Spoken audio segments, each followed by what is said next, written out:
Good morning बच्चों। ठीक है, इलेक्ट्रोस्टैटिक्स पढ़ रहे थे। इलेक्ट्रोस्टैटिक्स में कूलम्ब फोर्सों को बता दिया था और कूलम्ब फोर्स पे क्या कर रहे हैं, कुछ न्यूमेरिकल देख रहे हैं। देखो एक्चुअल में अगर तुम देखोगे तो कूलम्ब फोर्स तो बहुत छोटा सा है भाई। कूलम्ब फोर्स तो K(Q1Q2/r² में ख़त्म हो गया। अब क्या कर रहे हैं ना, ये जो फोर्स है इस फोर्स का एप्लीकेशन देख रहे हैं, मतलब पूरे फिजिक्स में इसका एप्लीकेशन कहाँ कहाँ पे लाया जा सकता है वो देख रहे हैं। तो जहाँ पर भी फोर्स होगा वहाँ पर आप इसका एप्लीकेशन ला सकते हो। बात समझ में आ रहा है? तो अब क्या होगा ना, जो भी क्वेश्चंस बनेंगे उसमें आपको लगेगा कि सिर्फ मैकेनिक्स इन्वॉल्व हो रहा है, पुरानी बातें जो हो रही हैं वो क्या हो रही है, दोबारा से याद की जा रही है। तो कुछ क्वेश्चंस मैं बता दूंगा आपको, बहुत सारे क्वेश्चंस हो सकते हैं, सारे क्वेश्चन तो नहीं कर सकते, कुछ क्वेश्चंस बता दूंगा। बस इतना बता दूंगा कि आपको एक तरीका पता चल जाए कि क्वेश्चंस को सॉल्व कैसे करते हैं। ठीक है, आप इसमें SHM मिला सकते हो, आप इसमें ब्योयेंसी मिला सकते हो, आप इसमें जो चाहो वो। ये केमिस्ट्री कहां से आ गया? ये केमिस्ट्री कौन पढ़ा रहा है भाई? व्हाइट बोर्ड भी नहीं रब करते यार। आप उसमें मैकेनिक्स में मिलाना है तो मैकेनिक्स में आप क्या करो, वर्क पर एनर्जी मिला दो, सर्कुलर मोशन मिला दो, जो चाहोगे वो मिला के क्या हो जाएगा, क्वेश्चन बनाया जा सकता है। ठीक है, तो कुछ क्वेश्चंस पे अपन बात भी कर लेंगे और देखते हैं कितना बात कर पाते हैं। ठीक है, ये सफ़ेदी की चमकार, ये कोलन किसी ने दिया है हमें एज अ गिफ्ट, हमारे इंस्टीट्यूशन को एज अ गिफ्ट दिया है, तो कुछ काम हो जाता है, वाइट बोर्ड थोड़ा अच्छा हो जाता है। ये सब काम हमारे ऑफिस भैया का होता है, लेकिन कोई नहीं, क्यों करेगा कोई काम। स्टार्ट करते हैं। अब इससे पहले वाले लेक्चर में तुमको मैंने सुपरपोजिशन प्रिंसिपल बताया था। सुपरपोजिशन प्रिंसिपल बहुत ही इंपॉर्टेंट है। सुपरपोजिशन प्रिंसिपल में क्या करना है, जब भी बहुत सारे चार्जेस प्रेजेंट है हमारे पास सिस्टम में और बहुत सारे चार्जेस के कारण किसी एक सिंगल चार्ज पर फोर्स कैलकुलेट करना है। सिस्टम में बहुत सारे चार्जेस प्रेजेंट है और बहुत सारे चार्जेस के कारण किसी एक चार्ज पर फोर्स कैलकुलेट करना है, तो क्या करते थे, किसी दो का इंटरैक्शन एक बार में देखते थे। और जब भी किसी दो का इंटरैक्शन एक बार में देखते थे तो ऐसा मान लेते थे कि बाकी दुनिया, ऐसा बोलते हैं ना कि वो प्यार करने वाले लोग को बाकी दुनिया नहीं दिखती, उनको सिर्फ मैं और हम वैसा दिखते हैं, मतलब ऐसा बोलते हैं। मतलब अब ये वाली फीलिंग तो शायद आई नहीं मेरे को, ऐसा बोलते हैं। मेरे को तो जब भी देखा है मैंने, गर्लफ्रेंड भी दिखी है और उसकी सहेलियां भी दिखी है, तो ऐसा होता नहीं है, लेकिन कुछ लोग बोलते हैं, वो शायद जिसका डीप लव होगा वो बोलता होगा। मैं ऐसा नहीं बोलता। तो उसमें आपको क्या करना है, आपको ऐसा ही मानना है कि दो चार्जेस के बीच में जो दुश्मनी है वो भी बहुत खतरनाक लेवल वाली दुश्मनी है, और अगर प्यार भी है तो बहुत ही खतरनाक लेवल का प्यार है। उसमें ऐसा होगा कि जब भी आप दो लोगों के, दो चार्जेस के बीच की दुश्मनी निकालोगे या दो चार्जेस के बीच का प्यार निकालोगे, तो अब ऐसा भूल जाना, मतलब भूल जाना है कि सिस्टम में और भी कोई चार्जेस हैं। ठीक है, आपको क्या करना है, उन दोनों का इंटरैक्शन इंडिविजुअल, अब जितने भी चार्जेस के पेयर हो जाएंगे सबका आप क्या कर लेना, इंडिविजुअल इंटरैक्शंस कैलकुलेट कर लेना और फाइनली में सबको वेक्टरली ऐड कर देना। जितने भी इंटरैक्शंस आ रहे होंगे, मान लो कोई चार्ज है Q1 जिसपे मुझे नेट फोर्स कैलकुलेट करना है, तो Q1 Q2 का इंटरैक्शन, Q1 Q3 का इंटरैक्शन, Q1 Q4 का इंटरैक्शन, Q1 Q5, जितने भी चार्जेस होंगे सबका इंटरैक्शन इंडिपेंडेंटली कैलकुलेट करके क्या करेंगे, सबको वेक्टरली ऐड कर देंगे, तो सॉल्व करने पे क्या होगा, हमारे पास आंसर आ जाएगा। ठीक है, अच्छा, अब AP GP मिला के भी क्वेश्चन बनते हैं, तुम देखना बहुत सारे क्वेश्चन आएंगे, सिर्फ कैलकुलेशंस होता है, तो मैं और उस पर टाइम वेस्ट नहीं करूंगा। अगर जिसको समझना होगा वो समझ गया होगा। जैसे क्वेश्चंस में अगर बता दूं ना, तो ऐसे भी क्वेश्चन बनाया जा सकते। क्वेश्चन क्या होता है, वो ऐसा बोलते हैं कि ओरिजिन है, ये शायद HC का प्रॉब्लम है, ओरिजिन है, ओरिजिन में 1 कूलम का चार्ज रख दिया उन्होंने, और ये ओरिजिन था हमारे पास, ओरिजिन पे 1 कूलम का चार्ज रख दिया, यहाँ पे +1 कूलम का चार्ज रख दो, कितने दूरी पर, 1 मीटर के मार्क पर, मतलब यहाँ से 1 मीटर का जो सेपरेशन होता है उसमें 1 कूलम रख दो। उसी तरह 2 कूलम रख दो, कितने सेपरेशन पे, 2 मीटर के सेपरेशन पे, 3 कूलम रख दो, 3 कूलम रख दो, एंड सो ऑन, इस तरह से चार्जेस रख दो।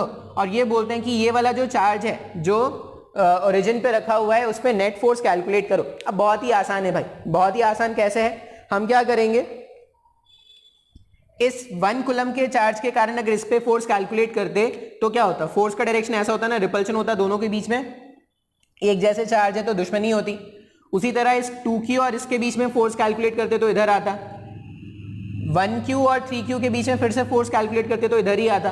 तो जितने भी पेयर ऑफ फोर्सेस जनरेट होंगे सबका डायरेक्शन इधर ही होगा। अगर सबका डायरेक्शन इस साइड ही होगा तो हम सिंपली क्या करेंगे, सारे फोर्सेस को ऐड करना स्टार्ट कर देंगे, इंफिनिटी तक का समेशन कर दोगे। अब देखो अगर कोई मेडिकल वाला स्टूडेंट होगा तो मेडिकल वाले स्टूडेंट में तो इतना नहीं आता कैलकुलेट करना। अगर जेई वाले स्टूडेंट है तो उसको समेशन करना सिखाया जाएगा। एपी, जीपी, एचपी ये सब तुमने अपने 11th वाले क्लास में सीखा होगा, ठीक है। तो हम क्या करेंगे, इसके बारे में बात नहीं करेंगे। इस तरह के क्वेश्चन मुझे लगता है कि आप सॉल्व कर सकते हो, और अगर नहीं सॉल्व कर पाओगे तो आप पूछो भाई। अगर तुमको लग रहा है कि सर मेरे से तो नहीं हो पाएगा, हमसे ई ना हो सकेला, हम नहीं कर पाएंगे, तो आपको क्या करना पड़ेगा, पूछना पड़ेगा। वैसे मैं डाउट सेशन रखूंगा आज, शायद इसीलिए क्योंकि पता नहीं होता ना भाई, कुछ काम आ जाता है, तो डाउट सेशन नहीं रख पाते। क्लासेस तो अब लोग बोल रहे हैं सर ऐसे ही पढ़ाओ आप क्लासेस तो वो ऑनलाइन क्लासेस बंद हो गया। डाउट सेशन रखा जा सकता है। क्या कर लेंगे, वीक में 1 दिन या 2 दिन क्या करना है अपने को, डाउट सेशंस रख लेने, ठीक है। अच्छा चलो आगे नेक्स्ट टाइप के क्वेश्चन देखते हैं। तो नेक्स्ट टाइप के क्वेश्चन है इक्विलिब्रियम टाइप प्रॉब्लम, ठीक है। इस तरह के प्रॉब्लम बहुत इंपॉर्टेंट होते हैं। इक्विलिब्रियम टाइप प्रॉब्लम, अब कैसे प्रॉब्लम होते हैं ध्यान से देखना। इस तरह के प्रॉब्लम मैंने लोअर क्लासेस वाले बच्चों को भी सिखाया है, उनको समझ में आ गया था। आई होप तुमको भी आ जाएगा। मान लो यहां पर एक चार्ज रखा है कैपिटल Q और यहां पर एक चार्ज रखा है 4Q, और इन दोनों के बीच की जो दूरियां है ना वो बताई गई है कि ये दोनों चार्जेस जो थे वो कुछ तो स्मॉल d के सेपरेशन पे रखे हुए। बात समझ में आ रहा है। मेरे पास एक चार्ज का सिस्टम है कैपिटल Q और 4Q, और ये कैपिटल Q और 4Q वाले चार्ज को ना फिक्स करके रखा गया है बाई एनी मीन्स। कोई ऐसा मीन्स है जिसके कारण Q वाला चार्ज और कैपिटल 4Q वाला चार्ज इसको फिक्स करके रखा गया है, ये लोग मूव नहीं कर सकते। बात समझ में आ रहा है। इनको हमने क्या किया है, फिक्स कर दिया है। अच्छा अब ये पूछा जा रहा है कि अगर ये लाइन है AB, ये पूछा गया है कि अगर ये AB लाइन है, जो चार्जेस को हमने रखा था वो AB लाइन पे अगर रखा हुआ है तो फाइंड, क्वेश्चन क्या होता है, ऐसा क्वेश्चन पूछते हैं, find the magnitude,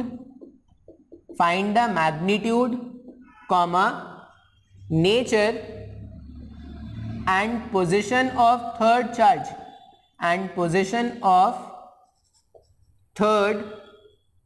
charge which is to be kept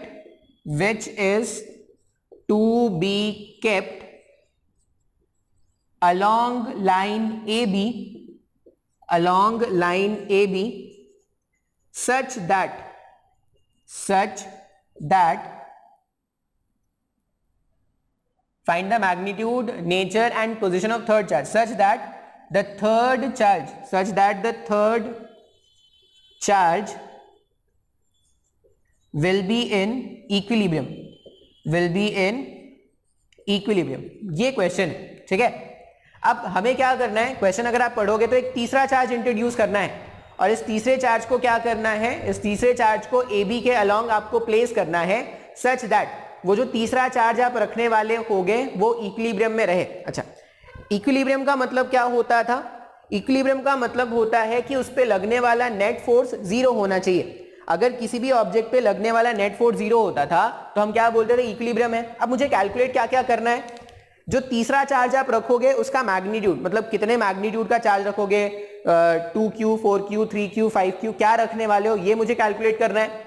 दूसरा बात जो मुझे कैलकुलेट करना है वो कैलकुलेट करना है नेचर मतलब आप पॉजिटिव चार्ज रखोगे या नेगेटिव चार्ज रखोगे, ये दूसरा बात है। तीसरा बात मुझे कैलकुलेट करना है पोजीशन, आप उस चार्ज Q को कहां पर प्लेस करोगे ये भी मुझे कैलकुलेट करना है क्या। अच्छा तो एक एक करके क्या करते हैं, स्टार्ट करते हैं। अब ये जो क्वेश्चन है ये बहुत ही बेसिक क्वेश्चन है, इसको थोड़ा एडवांस भी किया जा सकता है। अभी क्या करते हैं, पहले इस बेसिक क्वेश्चन को ही आराम से समझते हैं। मान लो मेरे पास अब कैसा चार्ज रखना है मुझे नहीं पता, मैं पॉजिटिव चार्ज रखूं, नेगेटिव चार्ज रखूं, क्या रखूं मुझे नहीं पता। जब कुछ नहीं पता है तो हम क्या करते हैं, पॉजिटिव ही मानते हैं ना। जैसे अगर तुमको कैलकुलेट करना, कुछ भी अगर कैलकुलेट, मान लो कैलकुलेट करना था, find the value of x, ठीक है, एक्स की वैल्यू तुमको ढूंढनी है। अगर एक्स की वैल्यू तुमको ढूंढनी है तो तुम एक्स को क्या मानते हो, पॉजिटिव ही मानते थे, स्टार्टिंग में तो पॉजिटिव ही मानते हैं, सॉल्व करने के बाद नेगेटिव आ जाता था तो बोल देते थे कि भाई ये गलत मान लिया था, ऐसे भी एक्स का कोई गारंटी होता नहीं है, गलत मान लिया था, नेगेटिव आ गया, ऐसा बोल लेते हैं।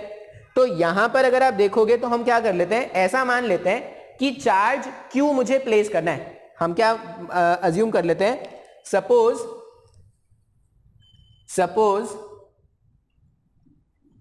द थर्ड चार्ज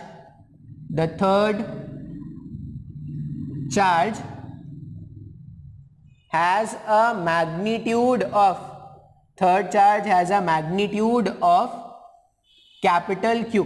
हम ऐसा मान रहे हैं, ठीक है, मुझे नहीं पता ये सही अजम्पशन है या गलत अजम्पशन है, हम कंडीशन चेक करके देखेंगे, अगर सब कुछ सही आया तो बोल देंगे ठीक है भाई, अगर सब कुछ सही आएगा तो हम क्या बोल देंगे कि जो भी है, ठीक है। तो मैंने मान लिया कि जो चार्ज है वो कितना है, कैपिटल Q है। अब लोकेशन के बारे में कि उस चार्ज Q को कहां पे रखा जाए जिससे मुझे क्या मिल जाए, चार्ज कैपिटल Q पर नेट फोर्स 0 मिल जाए। अब ध्यान से देखना, मैंने चार्ज Q को पॉजिटिव माना है, मान लो मैंने चार्ज Q को मैंने यहां पे रखा होता, ये प्लस Q का चार्ज मैंने यहां कहीं पे रखा है, एकदम ध्यान से समझना ही है।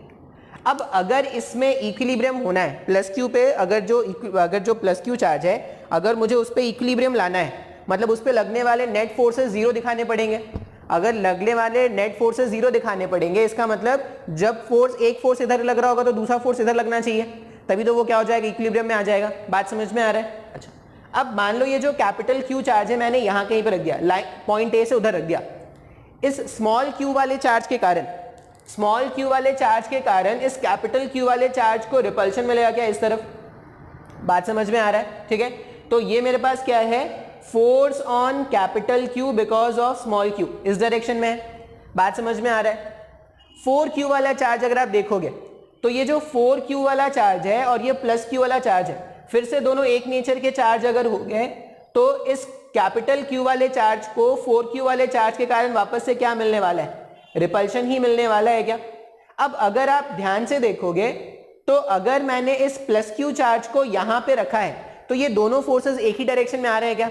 अगर दोनों फोर्सेस एक ही डायरेक्शन में आ रहे हैं और सिस्टम में और कोई चार्ज तो है नहीं, एक स्मॉल q का चार्ज था, एक कैपिटल Q का चार्ज था, स्मॉल q और कैपिटल Q दोनों से मैंने जब फोर्स देखा, सॉरी स्मॉल q और 4q के कारण दोनों से जब कैपिटल Q पर फोर्स देखा तो मैंने देखा कि दोनों पे फोर्स जो लग रहा है वो एक ही डायरेक्शन पे लग रहा है।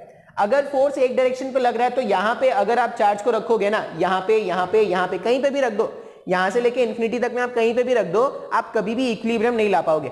बात समझ में आ रहा है क्या? क्यों इक्विलिब्रियम नहीं आ पाएगा? क्योंकि ये दोनों फोर्सेस कैंसिल आउट नहीं हो पाएंगे। अच्छा, अगर मैं कैपिटल जो Q है, मान लो कैपिटल Q चार्ज को अगर मैंने यहां पे रखा होता तो फिर से इसके कारण मिलता रिपल्शन, इसके कारण भी मिलता रिपल्शन। इसका मतलब A से इंफिनिटी तक उधर रख दो या B से इंफिनिटी तक इधर रख दो, कभी भी इक्विलिब्रियम नहीं मिलने वाला। अच्छा, तो अब क्या करेंगे, अगर A से उधर के सारे पोजीशन या लोकेशन खत्म हो गए, B से इधर के सारे लोकेशन खत्म हो गए, तो A से B का बीच का लोकेशन देख लेते हैं। मान लो मैंने चार्ज जो है, ये जो प्लस Q चार्ज है, मैंने इसको यहां कहीं पे रख दिया है, ये जो प्लस Q चार्ज है मैंने यहां कहीं पे रख दिया। अब ये प्लस Q चार्ज, अब देखो इसमें क्या क्या फोर्स है। स्मॉल q चार्ज के कारण इस प्लस Q को मिलेगा एक रिपल्शन इधर, force on capital Q because of small q, ये रिपल्शन मिला गया। उसी तरह ये 4q चार्ज के कारण, इस 4q चार्ज के कारण इस कैपिटल Q को फिर से क्या मिलेगा, रिपल्शन। कितना रिपल्शन मिलेगा, force on capital Q because of small 4q। अभी अब चांसेस है ना कि इसमें इक्विलिब्रियम आ सकता है। कैसे? ये फोर्स और ये फोर्स, अगर दोनों फोर्सेस का डायरेक्शन एक दूसरे के जस्ट ऑपोजिट है तो ये दोनों मैग्नीट्यूड वाइज अगर इक्वल हो जाए, किसी भी कंडीशन से अगर ये दोनों फोर्स मैग्नीट्यूड वाइज इक्वल हो जाए तो इस कैपिटल Q पर जो नेट फोर्स लगने वाला है वो 0 हो जाएगा क्या। बात समझ में आ रहा है? तो हम चार्ज को क्या रखेंगे, A से B के बीच में रखने वाले हैं। समय को नहीं समझ में आया, बहुत ही लॉजिकली हमने क्या किया है, चार्ज का प्लेसमेंट किया है, आपको ये ध्यान से समझना पड़ेगा। अच्छा, अभी एक बात तो मुझे समझ में आ गया कि चार्ज को ए और बी के बीच में रखना है, ठीक है। अच्छा, मैं नेगेटिव चार्ज रख के देख लेता हूं। मान लो अब तुमको लग रहा हो कि सर आपने पॉजिटिव चार्ज लिया इसलिए ऐसा प्रॉब्लम हो रहा है। मान लो मैं नेगेटिव चार्ज लेता, इतना आपने अगर नोट कर लिया है तो मैं क्या कर रहा हूं, मान लो नेगेटिव चार्ज अगर होता, मान लो मैंने यहां पे पुट किया नेगेटिव चार्ज। अब अगर तुम नेगेटिव चार्ज पुट करोगे माइनस क्यू, तो माइनस क्यू चार्ज अगर पुट करोगे तो ये वाले चार्ज स्मॉल क्यू के कारण इसको क्या मिलेगा, अट्रैक्शन मिलेगा जो इस तरफ होगा, और ये 4q के कारण भी इसको क्या मिलेगा, अट्रैक्शन मिलेगा जो भी इस तरफ ही होगा। क्या हाँ या ना? उसी तरह अगर तुमने माइनस क्यू चार्ज को यहां पे रखा होता, ये माइनस क्यू चार्ज को अगर तुमने यहां पे रखा होता, 4q वाले के कारण भी अट्रैक्शन मिलता और स्मॉल q वाले के कारण भी इसको अट्रैक्शन मिलता। अब तुम खुद से देखो, तुम पॉजिटिव चार्ज लो या नेगेटिव चार्ज लो, तुमने अगर चार्ज को q से उधर कहीं पे रख दिया या चार्ज 4q को इधर कहीं पे रख 4q से इधर कहीं पे रख दिया, पॉजिटिव चार्ज हो या नेगेटिव चार्ज हो, कभी भी इक्विलिब्रियम आ सकता है क्या? नहीं। इक्विलिब्रियम अगर तुमको लाना है तो तुमको क्या करना पड़ेगा, चार्जेस को ए से बी के बीच में रखना पड़ेगा। अब बोलोगे कि सर हमने अगर यहां पे नेगेटिव चार्ज रखते तो रख दो, अगर तुम नेगेटिव चार्ज रख दोगे तो इस स्मॉल क्यू के कारण इस माइनस क्यू को क्या मिलेगा, अट्रैक्शन मिलेगा इस तरफ, और 4q के कारण इस तरफ अट्रैक्शन मिलेगा। फिर से इक्वल ऑपोजिट हो जाते क्या? अगर इक्वल ऑपोजिट हो जाते तो फिर से वो कैंसिल आउट हो सकते थे क्या? इसका मतलब हमने यहां पर दो बातें नोटिस की भाई, हमने दो बातें क्या नोटिस की। पहले बात तो हम ये देख रहे हैं कि थर्ड चार्ज का वैल्यू प्लस क्यू हो जाए या माइनस क्यू हो जाए, कुछ भी हो जाए, क्यू का वैल्यू, कैपिटल क्यू का वैल्यू मुझे नहीं पता अभी, लेकिन मैं ये देख रहा हूं कि नेचर उसका पॉजिटिव हो जाए या नेगेटिव हो जाए, हमारे आंसर को कोई फर्क नहीं पड़ रहा। अगर पॉजिटिव चार्ज लोगे तब भी इक्विलिब्रियम ए से बी के बीच में कहीं पर आएगा, और अगर आप नेगेटिव चार्ज कंसिडर करोगे तब भी इक्विलिब्रियम जो है वो ए से बी के बीच में कहीं पर आने वाला है। बात समझ में आ रहा है क्या? हाँ या ना? मतलब मेरे पास दो बातें यहां पर क्लियर है। इक्विलिब्रियम अगर लाना है तो ए से बी के बीच में चार्ज रखो, पहला बात मुझे ये क्लियर हो गया। दूसरा बात जो मुझे यहां पे समझ आना चाहिए कि क्यू के नेचर के, कैपिटल क्यू के नेचर के इंडिपेंडेंट है इक्विलिब्रियम का पोजीशन। अगर इतनी बातें मुझे समझ में आ गई है तो हम क्या करते हैं, सॉल्यूशन को आगे बढ़ाना स्टार्ट करते हैं। अब देखो ये पहला क्वेश्चन है ना, इसलिए तुमको लग रहा है सर ये कितना बड़ा क्वेश्चन हो, कितना फालतू हो रहा है। ये पहला क्वेश्चन है, हो सकता है ऐसा लगे, लेकिन एक बार अगर आपको कंसेप्ट समझ में आ गया ना तो आपके लिए कोई प्रॉब्लम नहीं होगा। अब जो बेकार की बातें हैं, जो गलत हमने प्रूफ कर दिया, उसको मैं हटा दे रहा हूं, उसको कोई मतलब नहीं है। ये प्लस क्यू रहने देते हैं, प्लस क्यू के लिए कैलकुलेट कर रहे हैं अभी। हमने ये देख लिया है कि नेचर के तो इंडिपेंडेंट है भाई, थर्ड चार्ज का नेचर कुछ भी हो कोई फर्क नहीं पड़ने वाला, तो हम प्लस क्यू के लिए ही मान लेते हैं। अच्छा, फॉर इक्विलिब्रियम अब चार्ज का लोकेशन कैलकुलेट करना है कि चार्ज को, हमें यह पता चल गया है कि चार्ज को किस तरफ रखना है, लेकिन कितने डिस्टेंस में, स्मॉल क्यू से कितने डिस्टेंस में होना चाहिए, 4q से कितने डिस्टेंस में होना चाहिए, ये मुझे नहीं पता। तो ऐसा मान लेते हैं कि हमने इसको क्या कर दिया है, कुछ तो x दूरी पर रखा है, स्मॉल q वाले चार्ज से हमने इसको क्या कर दिया, कुछ तो x दूरी पर रख दिया। अगर ये कुछ x दूरी हो गया तो ये जो बची हुई दूरी है ये d माइनस एक्स हो जाएगा क्या? हाँ या ना? अब मैं मैग्नीट्यूड लिख रहा हूं फोर्सेस के, क्योंकि डायरेक्शन तो मैंने देख लिया, दोनों का डायरेक्शन जस्ट ऑपोजिट है उस वाले पॉइंट पे। अब अगर इक्विलिब्रियम लाना है तो दोनों फोर्सेस को क्या करना पड़ेगा, इक्वेट करना पड़ेगा, दोनों फोर्सेस के मैग्नीट्यूड को इक्वेट करना पड़ेगा। तो हम यहां पे लिख देते हैं फॉर इक्विलिब्रियम, अगर मुझे इक्विलिब्रियम चाहिए, इक्विलिब्रियम अगर मुझे चाहिए तो क्या होना चाहिए, force on capital Q because of 4q charge must be equal to force on capital Q because of small q charge. ये मुझे लिखना पड़ेगा क्या? अच्छा, फोर्स का फॉर्मूला क्या होता है, फोर्स का फॉर्मूला होता था k constant 1/4 pi epsilon not लिखते थे, जिसको जब तक जरूरत ना पड़े तब तक k का वैल्यू 1/4 पाई एप्सिलॉन नॉट नहीं लिखना है, k के टर्म्स में ही आंसर रखना। k फर्स्ट चार्ज क्या है q, सेकेंड चार्ज है 4q divided by separation between them का स्क्वायर, दोनों के बीच कैपिटल Q और 4q के बीच में अगर आप डायग्राम में देखोगे तो d माइनस एक्स का होल स्क्वायर है क्या, सेपरेशन अगर इनके बीच में d माइनस एक्स है तो यहां पे क्या हो जाएगा, d माइनस एक्स का होल स्क्वायर लिखेंगे। ये फोर्स मैग्नीट्यूड वाइज इक्वल होना चाहिए एफ क्यू क्यू, फिर से कांस्टेंट के product of charges q into small q, separation कितना है वहां पर सेपरेशन है x का स्क्वायर। अब जो भी कैंसिल आउट होते हैं, k से k गायब, q q q q गायब, तो मेरे पास ना जो इक्वेशन आ रहा है वो कुछ ऐसा आ रहा है, that implies d minus x upon x whole square, ये 4 के बराबर आ गया क्या, d minus x upon x का होल स्क्वायर 4 के बराबर आ जाएगा। अब मैं तो डिस्टेंस कैलकुलेट कर रहा हूं, तो मैं प्लस माइनस के झंझट में नहीं फंसूंगा, मैं इसको सिंपली क्या लिख दूंगा, that implies d minus x upon x, इसका वैल्यू क्या हो जाएगा 2, d minus x upon x का वैल्यू क्या रख देंगे 2 रख देंगे। जब आप इसको सिंप्लीफाई करोगे ना, that implies d minus x equals to 2 times of x, इसको सॉल्व करने पर x की जो वैल्यू होगी वो d अपॉन 3 के बराबर आ जाएगी, हाँ या ना, बात समझ में आया क्या। तो हमने लोकेशन कैलकुलेट कर लिया, किस लोकेशन पे चार्ज को रखेंगे ये कैलकुलेट कर लिया, जिससे क्या हो जाएगा, थर्ड चार्ज जो कैपिटल Q का चार्ज है, जो कैपिटल Q का चार्ज है उस पे क्या हो जाए, इक्विलिब्रियम हो जाए। तो हमने कहां पे प्लेस किया, हम प्लेस करने वाले हैं d/3 सेपरेशन पे। अब कुछ बातें जो यहां पे वापस से देखेंगे, देखो ये प्योर ये सब कंसेप्ट है, ये सब कंसेप्ट है, और इसी कंसेप्ट को ना वो क्वेश्चन बना बना के पूछते हैं। तुम अगर ध्यान से देखोगे कैलकुलेशन में, तुम अगर ध्यान से देखोगे कैलकुलेशन में, कैलकुलेशन करते वक्त ये कैपिटल Q और कैपिटल Q कैंसिल आउट हो गया क्या, ऐसा क्यों बता रहा हूं, मान लो मैंने जो वहां पे चार्ज कैपिटल Q माना है, मैंने उसको कैपिटल Q नहीं मान के मैं उसको मान लेता Q डैश, मैं एक अलग सा वैल्यू मान लेता।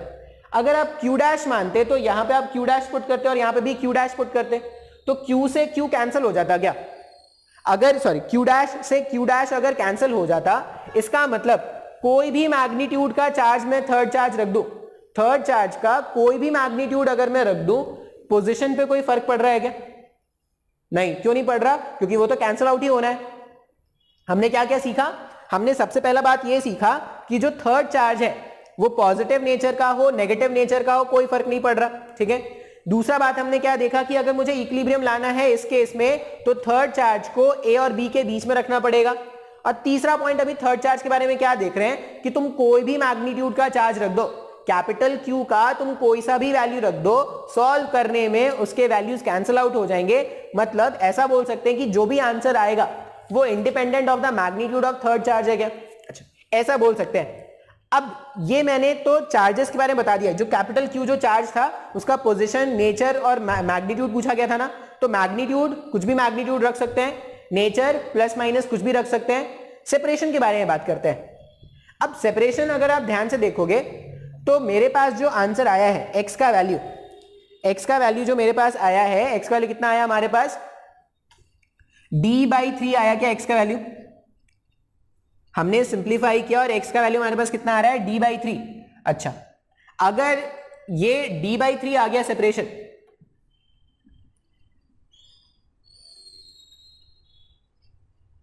ये जो सेपरेशन है यहां पर, अगर ये सेपरेशन d/3 आ गया, इसका क्या मतलब है, अभी जो बताऊंगा ना एकदम ध्यान से समझना। ये सब का काम खत्म हो गया, मैंने एक्सप्लेन कर दिया है। हमने ये देख लिया कि यहां से ये आंसर कितना आ रहा है, चल जा यार तेरे को क्या हो गया, लो तब से चल रहा था पता नहीं अभी इसको क्या हो गया।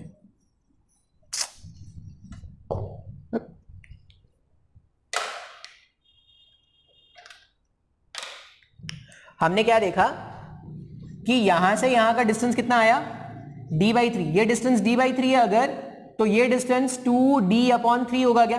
अच्छा, अभी फिर से कुछ इंपॉर्टेंट बात जो है यहां पे समझने का, हम जब फोर्स कैलकुलेट करते हैं इलेक्ट्रोस्टैटिक फोर्स, तो वो कुछ बातों पे डिपेंड करता है कि प्रोडक्ट ऑफ चार्जेस पे और सेपरेशन बिटवीन द चार्जेस के स्क्वायर पे। ऐसा हमने देखा था ना, जब हमने फोर्स कैलकुलेट किया था तो हमने ये देखा था कि वो 3 बातों पे डिपेंड कर रहा है, एक तो मीडियम पे डिपेंड करता है, दूसरा प्रोडक्ट ऑफ चार्जेस पे डिपेंड करता है, और तीसरा डिपेंड करता है सेपरेशन के स्क्वायर पे। अच्छा, अब यहां पे अगर देखोगे इन दोनों के बीच का जब मैंने इंटरेक्शन कैलकुलेट किया था, K तो कांस्टेंट है, K तो कांस्टेंट है। जब मैंने कैलकुलेट किया था ये वाला value, force on capital Q because of small q, जब मैंने ये कैलकुलेट किया तो इसका जो न्यूमरेटर पार्ट है वो KQQ ऐसा कुछ आया था क्या, ठीक है। अच्छा, और इसका डिनोमिनेटर, अब अगर एग्जैक्ट वैल्यू देखोगे तो क्या आ जाएगा, d/3 का होल स्क्वायर होना चाहिए ना। बात समझे ध्यान से जो मैं बता रहा हूं अभी। उसी तरह अगर मैं फोर्स कैलकुलेट करता, force on Q because of 4Q, इसका न्यूमरेटर जो है K Q 4 divided by 2d/3 का होल स्क्वायर। अब मैंने ये दोबारा क्यों लिखा, तुम अगर ध्यान से देखोगे तो ये वाले फोर्स का मैग्नीट्यूड और ये वाले फोर्स का मैग्नीट्यूड इक्विलिब्रियम के लिए सेम लाना है क्या? अगर इक्विलिब्रियम लाना है तो जितना मैग्नीट्यूड का ये फोर्स है उतने ही मैग्नीट्यूड का ये फोर्स होना चाहिए। अगर दोनों फोर्सेस के मैग्नीट्यूड हमको सेम रखने हैं, इसका मतलब ये वाला वैल्यू और ये वाला वैल्यू सेम होना चाहिए ना। अब दिक्कत कहां आ रही है, हमने जब इसको एनालाइज करना स्टार्ट किया तो मैंने ये देखा कि इसका न्यूमरेटर जो है वो तो इससे छोटा हो गया। अब इसका न्यूमरेटर अगर इससे छोटा है, ठीक है, तो इसका डिनोमिनेटर भी इससे छोटा होना चाहिए ना, हाँ या ना। देखो जो फोर्स है वो एक्चुअल में क्या हो रहा है, 3 फैक्टर्स पे डिपेंड कर रहा है। के तो दोनों में कांस्टेंट हो गया ना। अगर यहां पर प्रोडक्ट ऑफ चार्जेस कम है, यहां पे प्रोडक्ट ऑफ चार्जेस ज्यादा है ना। अगर प्रोडक्ट ऑफ चार्जेस कम है, इसका मतलब जितनी कम दूरियां होंगी दो चार्जेस के बीच में, जितनी कम दूरियां होती है उतना ज्यादा फोर्स डेवलप होता है क्या? तो अगर यहां पर ये प्रोडक्ट ऑफ चार्ज कम है तो चार्जेस के बीच की दूरियां कम होनी चाहिए ना, तब जाके फोर्स का मैग्नीट्यूड ज्यादा स्ट्रॉन्ग डेवलप होगा। यहां पर अगर आप देखोगे तो प्रोडक्ट ऑफ चार्जेस का मैग्नीट्यूड ज्यादा था। अगर प्रोडक्ट ऑफ चार्जेस का मैग्नीट्यूड ज्यादा है तो दूरियां ज्यादा रखना पड़ेगा क्या, हाँ या ना?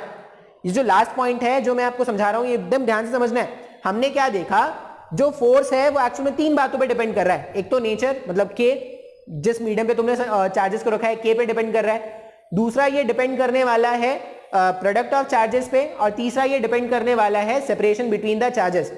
अब अगर आप F capital Q small q को देखोगे और F Q 4Q को देखोगे, दोनों का मैग्नीट्यूड अगर मुझे सेम चाहिए और मुझे साफ साफ दिख रहा है कि इसका जो न्यूमरेटर पार्ट है वो इससे छोटा हो गया है, मतलब इसका डिनोमिनेटर पार्ट भी इससे छोटा होना चाहिए ना। डिनोमिनेटर छोटा होने से क्या हो जाएगा, ये जितना छोटा होता है ये फोर्स उतना ज्यादा डेवलप होता है क्या? तो हम नेक्स्ट पॉइंट याद क्या रखेंगे, ये आप लिख लेना अपने नोटबुक में, कि जब भी आप ऐसे इक्विलिब्रियम वाले क्वेश्चन सॉल्व करोगे, जब भी आप इक्विलिब्रियम वाले क्वेश्चन सॉल्व करोगे तो the third charge has to be placed, the third charge has to be placed close to, the third charge has to be placed close to the charge with lower magnitude, the charge with lower magnitude। बात समझ में आ रहा है क्या? क्यों lower magnitude के पास में रखना है, ये बात आपको यहां से देखने से समझ में आ रहा होगा। तो इस तरह के क्वेश्चन में याद क्या क्या रखना है, इक्विलिब्रियम अगर लाना है, तीसरे चार्ज का इक्विलिब्रियम लाना है तो इंडिपेंडेंट होगा नेचर ऑफ चार्ज के। दूसरा बात, इंडिपेंडेंट है मैग्नीट्यूड ऑफ चार्ज के। नेक्स्ट, जो भी लोअर मैग्नीट्यूड का चार्ज है उससे ज्यादा पास रखना है। तो तुम वहां पे देखो, जो लोअर मैग्नीट्यूड है, लोअर मैग्नीट्यूड वहां पे Q वाला जो चार्ज था वो लोअर मैग्नीट्यूड का था, तो लोअर मैग्नीट्यूड वाले चार्ज से मैंने ज्यादा पास रखा है, और ज्यादा मैग्नीट्यूड वाले चार्ज से वो क्या है, दूरी बनाए रखा हुआ है। तो इस तरह से हम क्या करेंगे, सॉल्व करेंगे तो हमें आंसर मिल जाएगा। अब इसी तरह का एक और क्वेश्चन देख लेते हैं। अब पहला क्वेश्चन ना एक्सप्लेन करना था इसलिए इतना टाइम लगा।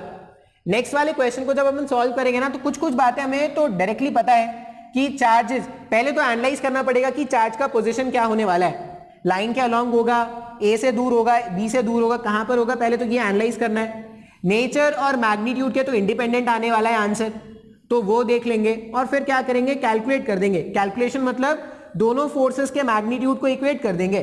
जैसे ही दोनों फोर्सेस के मैग्नीट्यूड को इक्वेट करोगे, सॉल्व करने पर हमारे पास जो भी आएगा, वही क्या होगा, हमारा आंसर होगा। तो मैं नेक्स्ट क्वेश्चन देने वाला हूं, बिल्कुल सेम क्वेश्चन है, एक ही तरह का क्वेश्चन है। आपको क्या करना है, स्क्रीन को पॉज करना है और खुद से अटेम्प्ट करना है, ठीक है। बस मैं थोड़ा बहुत एडवांसमेंट करूंगा, लेकिन क्वेश्चन बिल्कुल सेम है जैसा पहला क्वेश्चन दिया था।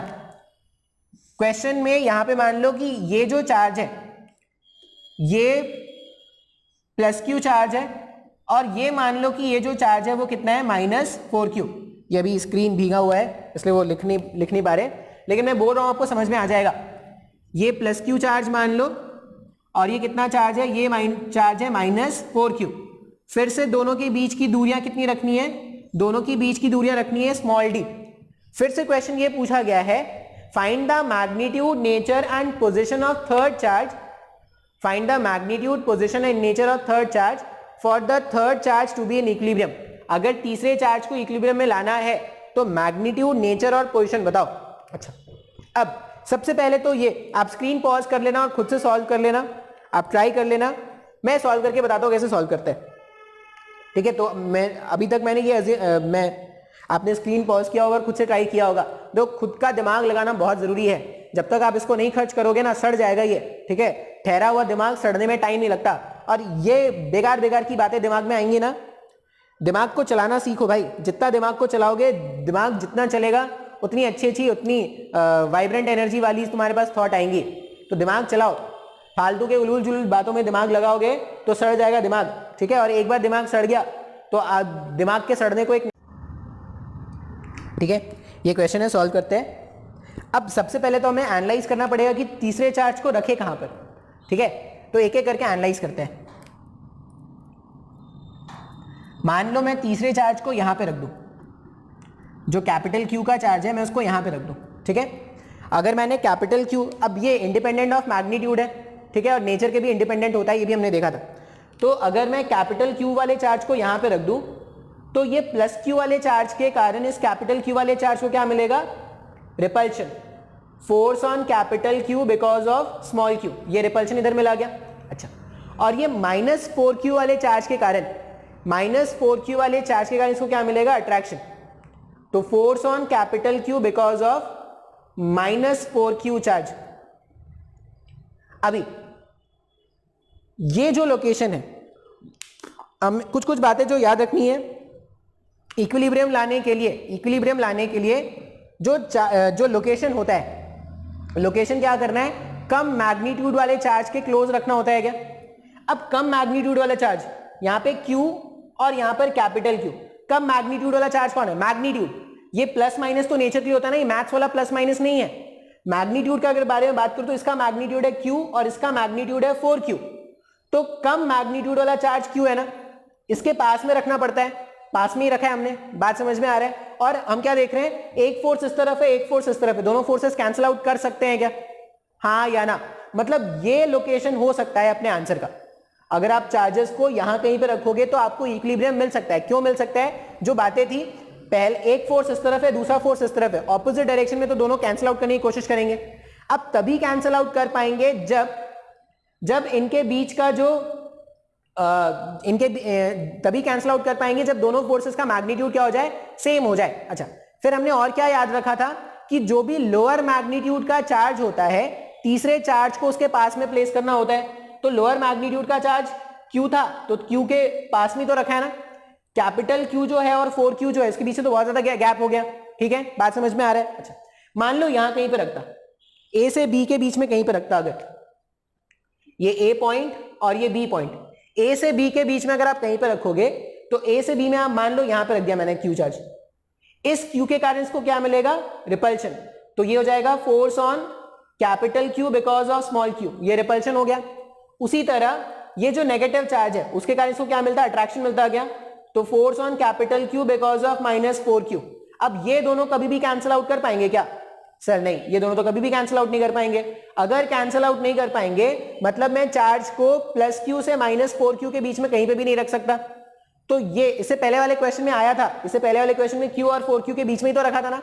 लेकिन अगर एक पॉजिटिव चार्ज है, दूसरा नेगेटिव चार्ज है, तो आप बीच में नहीं रख सकते। ये बात समझ में आ रहा है। फिर मान लो 4q से अगर मैं उधर रखना स्टार्ट करूं, मान लो मैंने इधर रखा कहीं पर, अगर मैंने इधर रखा तो कैपिटल, ये जो +q है, +q के कारण इसको क्या मिलता है, रिपल्शन मिलता, force on capital Q because of small q, और -4q के कारण इसको क्या मिलेगा, अट्रैक्शन मिलेगा, force on q because of -4q।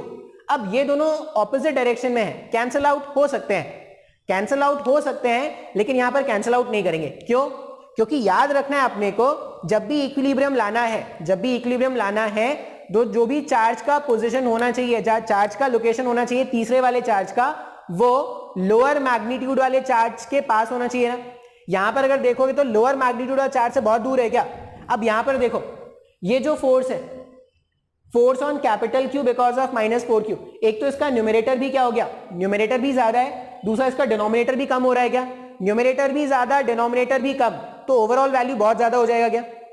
बात समझ में आ रहा है। तो सबसे पहला काम क्वेश्चन को सॉल्व करने के लिए आपको क्या करना पड़ेगा, पहले तो आपको एनालाइज करना पड़ेगा कि आप चार्ज को कहां पे रखोगे। याद रख सकते हो कि अगर एक नेचर के चार्ज है, मान लो ये जो फिक्स चार्जेस हैं वो एक नेचर के चार्ज अगर हैं तो जनरली क्या होता है, दोनों चार्जेस के बीच में रखना होता है।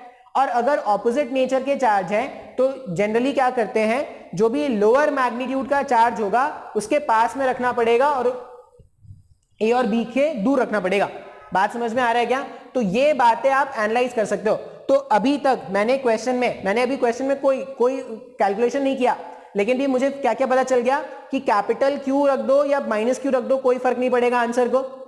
फिर कैपिटल क्यू रख दो या q डैश रख दो या q डबल डैश रख दो, चार्ज का कोई भी मैग्नीट्यूड रख दो, पोजीशन को कोई फर्क नहीं पड़ेगा। अच्छा, तीसरा बात हमने क्या देखा कि अगर दोनों एक नेचर के चार्ज होते थे, तो यहां कहीं पे रखना पड़ता था क्या। अगर ऑपोजिट नेचर के चार्ज होंगे तो याद रखना जो लोअर मैग्नीट्यूड का चार्ज होगा उसके पास में रखना पड़ेगा। तो लोअर मैग्नीट्यूड का चार्ज है उसके पास में रखना पड़ेगा। इतना बात हमें समझ में आ गया है क्या। अगर इतना बात समझ में आ गया है तो ये जो फालतू की बात है उसको मैं यहां पे हटा देता हूं, ये जो समझाने वाला पार्ट था उसको मैं हटा देता हूं और अब मैं वापस से सोल्यूशन पर आता हूं। तो मैंने अभी तुमको बस ये बता दिया, बिना सॉल्व किए सिर्फ एनालाइज करके हमने ये देख लिया कि कहां पे रखना चाहिए। अब कहां पे रखना चाहिए तो उसके लिए हमने क्या मान लिया कि सपोज कैपिटल क्यू से कुछ तो x दूरी पर रखा है, इसको कैपिटल क्यू से कुछ तो x दूरी पे रखा है। फिर से अगर इक्विलिब्रियम लाना है तो force on capital Q because of small q का magnitude force on capital Q because of -4q के बराबर होना चाहिए क्या। दोनों फोर्सेस अगर मैग्नीट्यूड वाइज सेम हो जाएंगे तभी तो इक्विलिब्रियम हो पाएगा। मैंने देख लिया डायरेक्शन वाइज दोनों जस्ट ऑपोजिट हो रहे हैं इस पॉइंट पर। अब मैग्नीट्यूड लिखना स्टार्ट करते हैं। तो मैग्नीट्यूड k के टर्म्स में लिखेंगे अनलेस वो स्पेसिफाइड नहीं है। इसको अगर मैं लिखूंगा तो k product of charges divided by separation, यहां से यहां का सेपरेशन x है क्या। अगर यहां से यहां का सेपरेशन x है तो ये क्या लिख देंगे, x का स्क्वायर इक्वल्स टू, ये फोर्स का मैग्नीट्यूड अगर आप कैलकुलेट करोगे तो k q, अब मुझे सिर्फ चार्ज का मैग्नीट्यूड लेना है, मतलब 4q divided by d plus x का होल स्क्वायर लिख सकते हैं ना ऐसा। फिर से जो कैंसिल आउट होने हैं कैंसिल आउट कर दो, k q q, तो यहां पे आ जाएगा d plus x divided by x whole square, वापस से 4 के बराबर आ गया। जब आप इसको सॉल्व करोगे तो d plus x upon x ये 2 के बराबर आ जाएगा। सिंप्लीफाई करने पर d प्लस एक्स जो है वो 2 टाइम्स ऑफ x के बराबर आ गया। इसका मतलब x का जो वैल्यू है वो d के इक्वल आ रहा है क्या, हाँ या ना। आप चाहो ना तो एनालाइज कर सकते हो। कैसे, अगर आप ध्यान से देखोगे, मान लो मेरे पास x का वैल्यू d आ गया। अगर x का वैल्यू d आ गया तो ये जो फोर्स है ये कितना हो जाता, k q q d square होता क्या।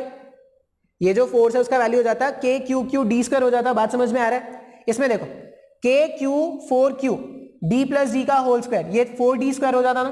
4 से 4 कैंसिल करते तो ये दोनों का मैग्नीट्यूड सेम हो जा रहा है क्या। इसका मतलब जो भी सॉल्व किया है, सॉल्व करने के बाद जो भी आया वो मेरा करेक्ट आंसर है। तो ये मेरे पास इक्विलिब्रियम वाले प्रॉब्लम में टाइप 1 प्रॉब्लम था, जिसमें हम क्या कर रहे थे, तीसरे चार्ज के इक्विलिब्रियम को देख रहे थे। अब ये बहुत ही आसान है क्या। कुछ बातें जो हमको याद रखना है वो ये याद रखना था कि आप जो भी चार्ज प्लेस करोगे उसका नेचर पॉजिटिव हो नेगेटिव हो कोई फर्क नहीं पड़ने वाला, उसका मैग्नीट्यूड कुछ भी हो कोई फर्क नहीं पड़ने वाला। और क्या याद रखना है, अगर सेम नेचर के चार्जेस हैं, मतलब पॉजिटिव पॉजिटिव नेगेटिव नेगेटिव, जो फिक्स चार्जेस हैं अगर वो सेम नेचर के हैं, पॉजिटिव पॉजिटिव या नेगेटिव नेगेटिव, तो इक्विलिब्रियम हमें एक ऐसे पॉइंट पे मिलेगा जो दोनों चार्जेस के बीच में है। लेकिन अगर दोनों चार्जेस ऑपोजिट नेचर के होते तो इक्विलिब्रियम मुझे क्या मिलेगा, दोनों चार्जेस के अलावा जो, मतलब इनके सेपरेशन के अलावा जो पॉइंट्स होंगे वहां पे मिलेंगे। और जो तीसरा चार्ज का लोकेशन रखना है वो हमेशा याद रखना, तीसरे चार्ज का location close to third charge रखना है, सॉरी जो तीसरा चार्ज है उसका location close to smaller charge रखना है, जो भी फिक्स चार्ज में जो भी स्मॉलर चार्ज होगा उसके पास में रखना है। तो इस तरह से क्या होगा, ये टाइप 1 का प्रॉब्लम सॉल्व किया जाता है। इसमें एक टाइप 2 प्रॉब्लम भी होगा, वो भी सॉल्व कराएंगे अभी। नेक्स्ट क्वेश्चन है, देखो, find the magnitude, nature and position of third charge such that every charge in the system is in equilibrium. ठीक है, नेक्स्ट क्वेश्चन मेरे पास ऐसा है, पहले वाला क्वेश्चन जो था और इस वाले क्वेश्चन में थोड़ा सा चेंज है। क्या चेंज है, पहले वाले क्वेश्चंस में ये Q और ये 4Q को फिक्स करके रखते थे, अभी कोई फिक्स नहीं है, ये भी फिक्स नहीं है, ये भी फिक्स नहीं है, कोई फिक्स नहीं है। अब मुझसे ये बोला गया है कि find the magnitude, nature and position of third charge such that every charge is in equilibrium. जितने भी सिस्टम में चार्जेस हैं, जितने भी सिस्टम में चार्जेस हैं, सारे के सारे चार्जेस मुझे इक्विलिब्रियम में चाहिए। इससे पहले वाले क्वेश्चन में सिर्फ थर्ड चार्ज का इक्विलिब्रियम ढूंढ रहे थे। अब क्या करते हैं, फिर से, अगर मुझे सबका इक्विलिब्रियम चाहिए, अगर मुझे सबका इक्विलिब्रियम चाहिए तो पहले देखो सॉल्व करना इतना कोई मुश्किल नहीं है, एनालाइज करना जरूरी है। एक बार एनालाइज कर लो, एनालाइज करके थोड़ा बहुत कंक्लूजन फाइंड आउट कर लेंगे, फिर तो फोर्सेस इक्वेट ही करने हैं। अच्छा, अभी मुझे नहीं पता कि चार्ज मुझे पॉजिटिव रखना होगा या नेगेटिव रखना होगा। अब यहाँ पे ये नहीं सोचेंगे सर वहां पे तो आपने बोला था कि चार्जेस के इंडिपेंडेंट है, नेचर के इंडिपेंडेंट है, तो कहीं पे भी रख दो, नहीं, वो उस टाइप के क्वेश्चन के लिए वैलिड था। अभी यहाँ पे ऐसा होगा कि मुझे तीनों को इक्विलिब्रियम में लाना है। इससे पहले वाले क्वेश्चन में ये और ये तो फिक्स थे ना, तो इनके इक्विलिब्रियम के बारे में बात करते ही नहीं थे, सिर्फ थर्ड वाले चार्ज का इक्विलिब्रियम के बारे में बात कर रहे थे। अब इस वाले क्वेश्चन में मुझे चाहिए कि सारे के सारे चार्जेस जो सिस्टम में है ना, वो इक्विलिब्रियम में मुझे चाहिए। अब अगर सारे के सारे चार्जेस मुझे इक्विलिब्रियम में चाहिए तो क्या करते हैं, Q 4Q मान लो, अपन तो हिट एंड ट्रायल से ही करेंगे ना, हिट एंड ट्रायल से करेंगे। तो पहले जो थर्ड चार्ज है उसका इक्विलिब्रियम पे अगर मैं बात करूं, अगर थर्ड चार्ज है उसके इक्विलिब्रियम पे अगर मैं बात करूं, तो उसके लिए मुझे क्या करना पड़ता था, चार्ज Q को स्मॉल q वाले चार्ज के पास में रखना पड़ता था क्या, हाँ या ना। अच्छा, मान लो मैंने प्लस q चार्ज रख दिया, ठीक है, प्लस q चार्ज अगर रखोगे और कितना d/3 सेपरेशन पे, ये मैंने पहले भी सॉल्व किया था, d/3 पे रखने पे ये वाला चार्ज इक्विलिब्रियम में आ जाता था। इसके कारण इधर रिपल्शन मिल रहा था, इसके कारण इधर रिपल्शन मिल रहा था, दोनों रिपल्शन कैंसिल आउट हो जा रहे थे। तो प्लस q चार्ज अगर रख देते थे, थर्ड चार्ज इक्विलिब्रियम में हो जाता था। अच्छा, अभी मुझे कैलकुलेट करना है कि पूरे के पूरे सिस्टम में जितने भी चार्जेस सब इक्विलिब्रियम में आ जाए। अच्छा, इसको देखते हैं, अगर ये जो मेरे पास Q चार्ज है इसको भी इक्विलिब्रियम में लाना है, इस कैपिटल Q के कारण इसको क्या मिलेगा, रिपल्शन मिलेगा ना। ये जो कैपिटल Q है, कैपिटल Q के कारण इसको मिलेगा रिपल्शन, तो force on small q because of capital Q, इसका इक्विलिब्रियम आ गया, इसका इक्विलिब्रियम देख रहे हैं। और इस 4Q के कारण भी इसको क्या मिलेगा, रिपल्शन, कितना, force on Q because of 4Q। अब तुम ध्यान से देखो, ये दोनों फोर्स कभी भी कैंसिल आउट कर सकते हैं क्या, नहीं, ये दोनों फोर्स कभी भी कैंसिल आउट नहीं कर सकते। अगर नहीं कैंसिल आउट कर सकते, इसका मतलब कुछ तो गड़बड़ है यहां पे।